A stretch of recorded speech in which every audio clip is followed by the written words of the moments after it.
Shunt wound और shunt DC machine. Shunt wound का मतलब ये है कि आर्मेचर वाइंडिंग और फील्ड वाइंडिंग को हम पैरेलल में शंट में रखते हैं। जो भी टर्मिनल वोल्टेज यहाँ पर अगर जनरेटर की केस में जनरेट हो रहा है तो वो टर्मिनल वोल्टेज पूरा का पूरा आरएसएच के अक्रॉस आ जाता है, या फिर मोटर है तो मोटर की केस का भी शंट वाइंडिंग के अक्रॉस आ जाता है। तो अब इतना ज्यादा वोल्टेज शंट वाइंडिंग के अक्रॉस आएगा तो शंट वाइंडिंग में बहुत बड़ा करंट बह जाएगा। ये फील्ड वाइंडिंग है तो नॉर्थ पोल बहुत स्ट्रांग बन जाएगा और साउथ पोल भी बहुत स्ट्रांग बन जाएगा। उतने स्ट्रांग पोल्स की हमें जरूरत नहीं होती है, मैं थोड़े से मैग्नेटिक फ्लक्स से भी फंक्शनिंग हो जाएगा।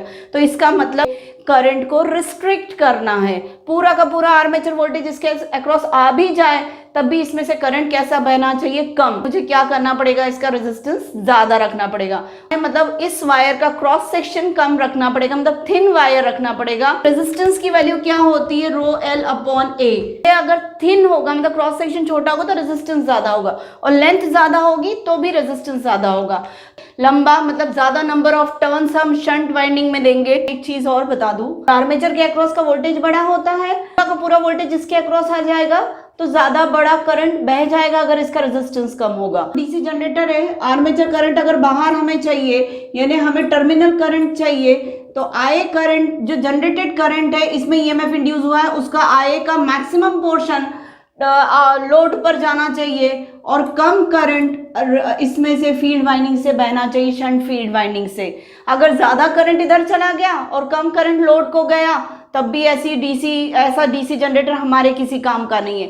तो इस रेजिस्टेंस को ज्यादा रखने के दो रीजन है। एक रीजन तो पहले जो मैंने बताया कि ये वाला वोल्टेज पूरा का पूरा इस शंट वाइंडिंग के अक्रॉस आ जाएगा तो ज्यादा बड़ा करंट ना बह जाए, इसलिए इसके रेजिस्टेंस को बड़ा रखा जाता है। और बड़ा करंट क्यों नहीं बहना चाहिए, वो इसलिए नहीं बहना चाहिए कि इसको बाहर लोड को ज्यादा सप्लाई करे, ये करंट या पावर अंदर फील्ड वाइंडिंग को नहीं सप्लाई करवाना है।